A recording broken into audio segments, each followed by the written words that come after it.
प्रयागराज में महाकुंभ के दौरान सुबह का समय था और डीएम साहिबा यानी कि जिला अधिकारी खुद मैदान में थी। उनका नाम सीमा अंसारी था। अपने काम के प्रति ईमानदारी और सख्ती के लिए वह जानी जाती थी। इस बार प्रशासन ने कुंभ में सुरक्षा और व्यवस्था के कड़े इंतजाम किए थे। सीमा साहिबा को इस बात की जिम्मेदारी गई थी कि पूरा आयोजन शांति और सुव्यवस्थित ढंग से संपन्न हो।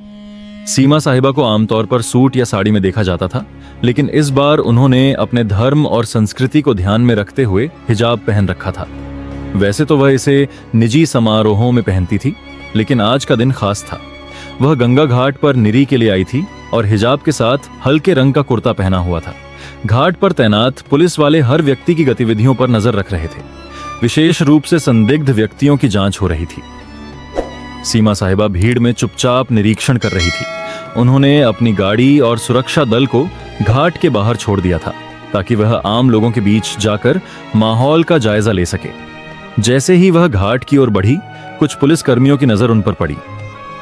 एक कांस्टेबल ने अपने सीनियर से कहा, सर वह महिला संदिग्ध लग रही है।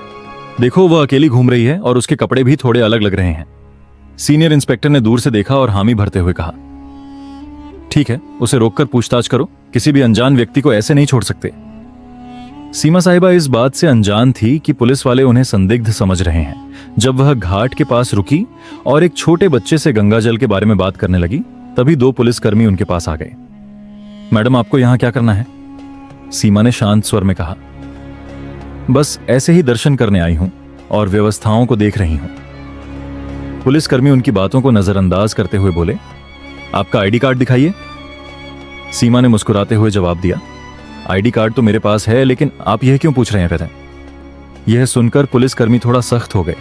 आप आईडी नहीं दिखाएंगी तो हमें आपसे पूछताछ करनी पड़ेगी। अकेले क्या घूम रही? सीमा को समझ नहीं आया कि बात किस ओर जा रही है। तभी सीनियर इंस्पेक्टर भी आ गए और बोले, आपके पास कौन सा सामान है? कृपया अपना बैग खोलिए। सीमा साहिबा ने स्थिति को समझने की कोशिश की। उन्होंने सोचा कि अगर अभी वह अपनी पहचान बताएंगे तो यह लोग शर्मिंदा हो सकते हैं। इसीलिए उन्होंने पहले पुलिसियों की गंभीरता को परखने का मन बनाया। उन्होंने शांति से कहा, आप जो चाहे पूछ सकते हैं, मैं यहां किसी गलत इरादे से नहीं आई हूं। पुलिसकर्मी अब पूरी तरह से शक के घेरे में आ गए। उन्होंने सीमा का बैग ले लिया और जांच शुरू कर दी। इसी दौरान एक अन्य पुलिसकर्मी ने कहा, इन्हें थाने ले चलते हैं, वहां पूरी पूछताछ करेंगे। घाट पर खड़े लोग इस नजारे को देखने लगे। किसी ने कहा, लगता है कोई संदिग्ध है, देखो पुलिस वाले कितने गंभीर हैं। सीमा साहिबा अब तक शांत थी। उन्होंने तय किया कि वह अब भी अपनी पहचान नहीं बताकर स्थिति को और आगे बढ़ने देंगी। सीमा को थाने ले जाया गया। वहां इंस्पेक्टर ने उनसे सवाल जवाब शुरू कर दिया। आप कहां से आई हैं? यहां क्यों आई हैं? आपका नाम क्या है? सीमा ने मुस्कुराते हुए कहा, क्या मैं अपना नाम बाद में बता सकती हूं? पहले आप अपने सवाल खत्म कर लीजिए। इंस्पेक्टर को यह बात नागवार गुजरी। उसने सख्त लहजे में कहा, आपकी यह हरकतें और चुप्पी हमें मजबूर कर रही हैं कि आपको को हिरासत में लिया जाए। अब तक सीमा ने चुपचाप सब कुछ सुना, लेकिन वह जानती थी कि इस कहानी का अंत उन्हें ही लिखना होगा।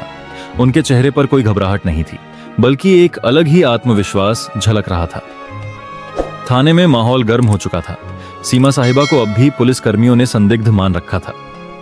सीनियर इंस्पेक्टर ने बाकायदा उन्हें एक कुर्सी पर बिठाया और आसपास के पुलिसकर्मियों को निर्देश दिया, इनसे सख्त से पूछताछ करो, जब तक पूरी जानकारी ना मिले इन्हें यहां से जाने मत देना। सीमा साहिबा को यह सब थोड़ा मजेदार लग रहा था। वह सोच रही थी कि पुलिस का यह कड़ा रवैया उनकी व्यवस्था का ही हिस्सा है और यह देखना उनके लिए किसी अनुभव से कम नहीं था। हालांकि यह बात भी समझ में आ रही थी कि अब समय आ गया है कि वह अपनी असली पहचान जाहिर करें। इंस्पेक्टर ने एक और सवाल किया, आपके पास महाकुंभ में घूमने की अनुमति है या नहीं? सीमा ने हल्की मुस्कान के साथ जवाब दिया, मैंने अनुमति ली है, लेकिन शायद आप मुझे पहचान नहीं पा रहे हैं। इंस्पेक्टर का गुस्सा बढ़ता जा रहा था।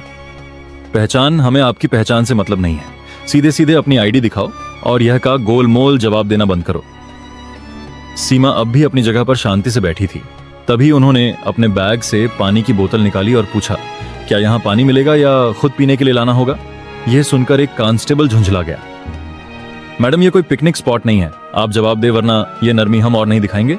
सीमा साहिबा ने आखिरकार कहा, अच्छा चलिए आपको अपनी पहचान बताती हूं, लेकिन इसके बाद आप अपनी टीम को बताना कि पहले किसी के साथ ऐसा व्यवहार ना करें। यह सुनते ही इंस्पेक्टर को थोड़ा झटका लगा। उसने सीधा सवाल किया, कौन हो तुम और किस अधिकार से हमें सिखाने की बात कर रही हो? सीमा ने अपने बैग से अपना आईडी कार्ड निकाला और मेज पर रख दिया। उस कार्ड पर साफ लिखा था, सीमा अंसारी, जिला अधिकारी। हरिद्वार इंस्पेक्टर का चेहरा सफेद पड़ गया। वहां मौजूद अन्य पुलिसकर्मी भी एकदम चुप हो गए। कांस्टेबल, जो अभी तक सबसे ज्यादा बोल रहा था, धीरे धीरे पीछे खिसक गया। इंस्पेक्टर ने कार्ड उठाकर देखा और उसे बार बार पलटा। आप डीएम साहिबा हैं? सीमा ने शांतिपूर्वक कहा। जी हाँ, और मुझे लगता है अब आप समझ गए होंगे कि मैंने अपनी पहचान पहले क्यों नहीं बताई। मैं सिर्फ ये देखना चाहती थी कि आप लोग अपनी ड्यूटी कितनी ईमानदारी और सतर्कता से निभाते हैं। और मैं कहूंगी कि आप लोग बुरे नहीं हैं, लेकिन सावधानी में भी थोड़ा संतुलन होना चाहिए। इंस्पेक्टर ने तुरंत खड़े होकर माफी मांगते हुए कहा, मैडम, हमें बिल्कुल अंदाजा नहीं था कि आप ही हमारी डीएम साहिबा हैं। आपकी वेशभूषा और अकेले घूमने का तरीका थोड़ा असामान्य लगा, इसलिए हमने आपको रोका, लेकिन हमारा मकसद केवल सुरक्षा था। सीमा ने जवाब दिया, मुझे पता है आप सभी अपनी ड्यूटी कर रहे थे और मैं खुश हूं कि आप चौक हैं, लेकिन ध्यान रखें कि अगर कोई महिला या आम नागरिक आए तो उनकी बातों को भी ध्यान से सुने। हिजाब या किसी के कपड़ों के आधार पर अंदाजा लगाना हमेशा सही नहीं होता। इंस्पेक्टर ने तुरंत थाने के स्टाफ को निर्देश दिया, साहिबा के लिए चाय पानी लाओ और तुरंत उनकी गाड़ी मंगवा। सीमा ने मुस्कुराते हुए कहा, नहीं, इसकी जरूरत नहीं। मैं तो यह देखने आई थी कि हमारा प्रशासन कैसे काम कर रहा है, और मुझे खुशी है कि आप लोग काम कर रहे हैं, लेकिन याद रखें, हर बार शक की बिना पर किसी को आतंकवादी या अपराधी मान लेना उचित नहीं। यह बात सुनकर इंस्पेक्टर ने सिर झुका लिया। आपकी बात सही है मैडम, हमें इस पर काम करना होगा, सीमा ने हंसते हुए कहा। काम तो ठीक है, लेकिन अब मुझे मेरे काम पर वापस जाने दीजिए और अगली बार किसी से बात करने से पहले उसकी बात को ध्यान से सुनने की आदत डालिए। थाने से बाहर आते समय कुछ पुलिसकर्मी और कर्मचारी उनके साथ घाट तक गए। वहां मौजूद लोग अब भी उन्हें देख रहे थे। कुछ लोग कानाफूसी कर रहे थे कि यह वही महिला है जिसे पुलिस ने पकड़ा था। सीमा ने गाड़ी में बैठने से पहले पलटकर देखा और पुलिसकर्मियों से कहा, आप लोग अच्छा काम कर रहे हैं, लेकिन एक जिम्मेदार नागरिक से बात कर अपनी मानवता को भी बनाए रखें, और अगर आप मुझसे सहमत है तो यह संदेश अपनी टीम तक पहुंचाएं। इंस्पेक्टर ने सिर झुकाकर हामी भरी। जरूर मैडम, यह हमारी तरफ से एक सीख रही थाने की घटना के बाद सीमा साहिबा घाट पर वापस लौट आई। अब तक पुलिस कर्मियों और वहां मौजूद कर्मचारियों के चेहरे पर न केवल शर्मिंदगी बल्कि उनके लिए गहरी इज्जत भी साफ झलक रही थी। हालांकि सीमा ने इस घटना को ज्यादा तूल नहीं दिया और अपने काम पर ध्यान केंद्रित किया। घाट पर लोग अब भी उन्हें देख रहे थे। कुछ ने पहचान लिया था कि वे डीएम साहिबा हैं, तो कुछ अब भी यह सोच रहे थे कि यह महिला कौन थी जिसे पुलिस ने पकड़ा था। सीमा ने भीड़ की परवाह किए बिना घाट पर मौजूद व्यवस्थाओं का जायजा ले शुरू कर दिया। दोपहर तक यह घटना पूरे पुलिस महकमे में फैल चुकी थी। जिले के ईएसपी तक बात पहुंची और उन्होंने तुरंत थाने के इंस्पेक्टर को फोन किया। इंस्पेक्टर साहब, ये क्या सुन रहा हूं, आप लोग डीएम मैडम को संदिग्ध समझकर पकड़ लाए। इंस्पेक्टर ने हिचक चाहते हुए जवाब दिया, सर, गलती हो गई। उनकी वेशभूषा और व्यवहार की वजह से शक हुआ, लेकिन मैडम ने हमें समझाया और हमें अपनी गलती का एहसास कराया। एसपी ने कड़े लहजे में कहा, सावधा, ठीक है, लेकिन अगली बार ऐसा कुछ हुआ तो इसका अंजाम भुगतने के लिए तैयार रहना। अब तुरंत अपने स्टाफ को इस मामले पर संवेदनशीलता से काम करने की ट्रेनिंग दो। इंस्पेक्टर ने हामी भरी और ठान लिया कि अब से वह और उनकी टीम हर दिग्गज को इंसानियत के साथ ट्रीट करेंगे। इस घटना के कुछ दिनों बाद सीमा साहिबा ने प्रशासनिक कर्मचारियों और पुलिस बल के लिए एक छोटी बैठक बुलाई।